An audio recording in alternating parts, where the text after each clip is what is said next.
Top of the order for the Yankees, Jeter, Rodriguez, and Sheffield. Derek Jeter flying to right his first time up. Schilling got into first inning 2-out trouble. Sheffield doubled. Matsui doubled on a nasty pitch. And then Bernie Williams drove home Matsui. Those are the only runs so far tonight. Ball 1 to Jeter. The Yankees have lost game 1 of their last 4 postseason series. The lead here tonight, 2-0.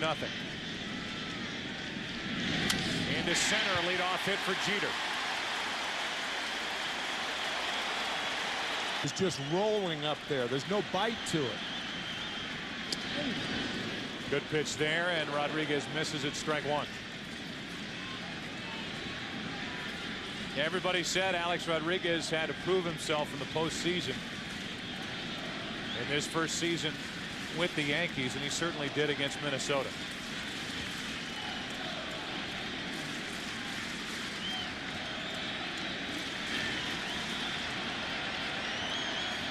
Jeter on to start the inning. Rodriguez plunks one to the left side in the hole. Cabrera throws across, too late. Infield hit, 2 on, nobody out.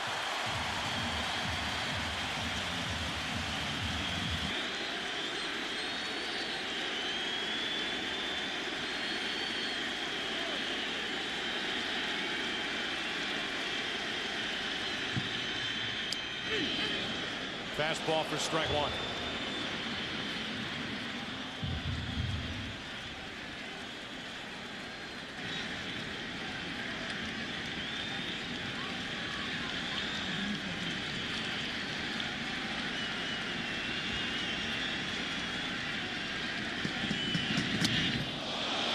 Strike. And you can see, Al, a lot of what you talked about earlier with Schilling, who's got to be bothered by that right ankle, not able to drive, and a lot of these pitches are staying up. Although they said his ankle has been bothering him for the most part of the season, so I don't want to use it as an excuse or anything like that, but I think it's been bothering him for a while. A 1-1. Up again, it's 2-1.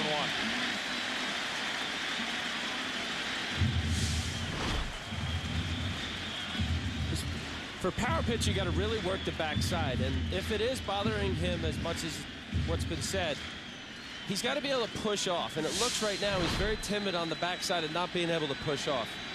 And for Schilling, he's got to have his backside. He's got to use his legs better than what that was shown. 2 balls and a strike on Sheffield. Schilling in third inning trouble, falls further behind.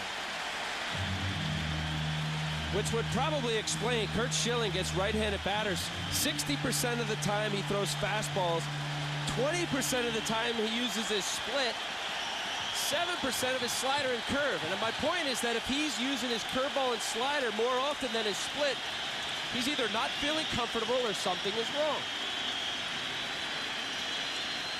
Behind on the count to Sheffield, 3-1. And that's a strike on the outside corner. Full count. Sheffield thought that ball may have been outside.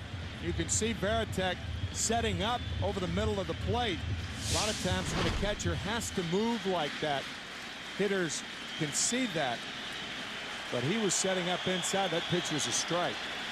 Send the runners here. They're going. Sheffield hits it down the left field line. Into the corner. Ramirez gives it a look. And it's a foul ball.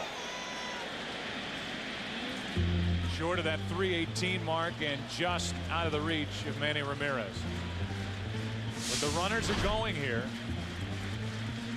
As Joe Torre starts the runners, if you're Boston and you're Schilling, you have to hope for a strike him out, throw him out chance here.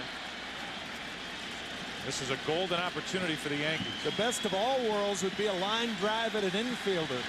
They're going again. Sheffield walks.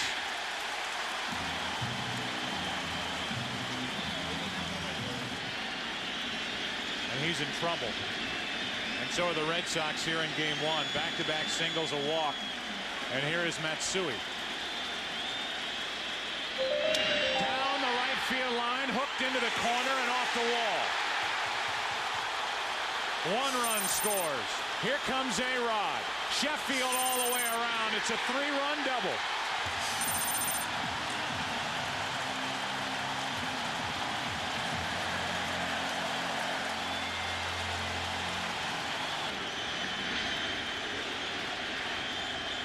There's already action for the Red Sox in their bullpen. At the most basic level of pitching, a fastball from Schilling doesn't look like it has great zip on it. Yeah, it's flat.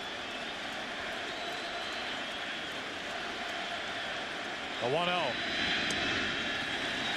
2-0. I don't know if it's too early to think about it, but I think the strategy of Terry Francona perhaps changes now. If you get Schilling out of there, trust the bullpen to hold them down and come back. You're not giving the game away, but that way you can bring him back in game 4 as a starter. Right now he's scheduled for game 5. 2 balls and a strike. But if the ankle is bothering him, or if there is something physically wrong to the point that Schilling is pitching the way he is here in game 1, how anxious are you to get him back on the mound for game 4? I'm very anxious, and I'll take my chances. 2 balls and a strike with a runner at second, nobody out.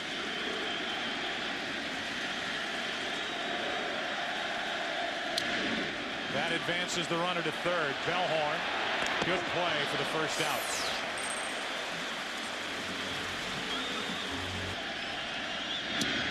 Strike 1.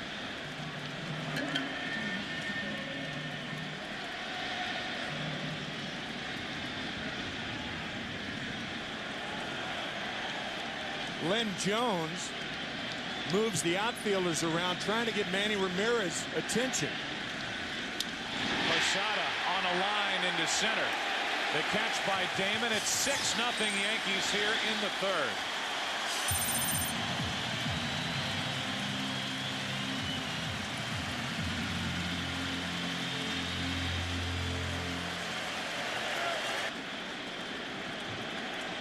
The Red Sox, who have faith in their offense, have yet to have a base runner. But if there's one team that you know won't panic down 6-0, even in this atmosphere, it's the Boston Red Sox. You think back to July 24th when Bill Miller hit a 3-run home run to win it, 11-10. Red Sox were down by 7 in that game at one time.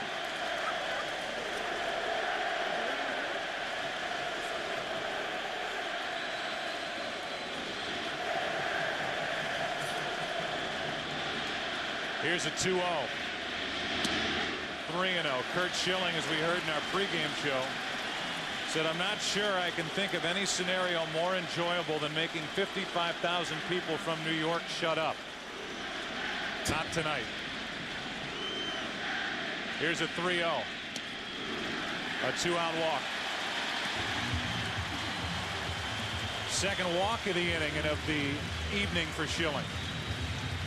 Mike Myers, a lefty, is the one getting loose with the left-handed hitting Lofton on deck.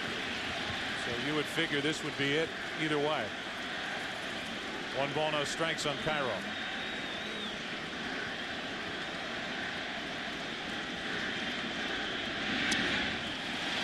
Two 2-0. So you're conceding the game? Is that what that is? No, I'm not. I'm conceding the fact that Curt Schilling should be out of the game. Not conceding anything. Come on, brother. Would you leave him in there, Al?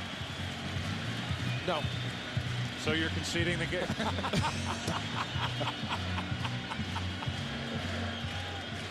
2-0 is the count on Cairo.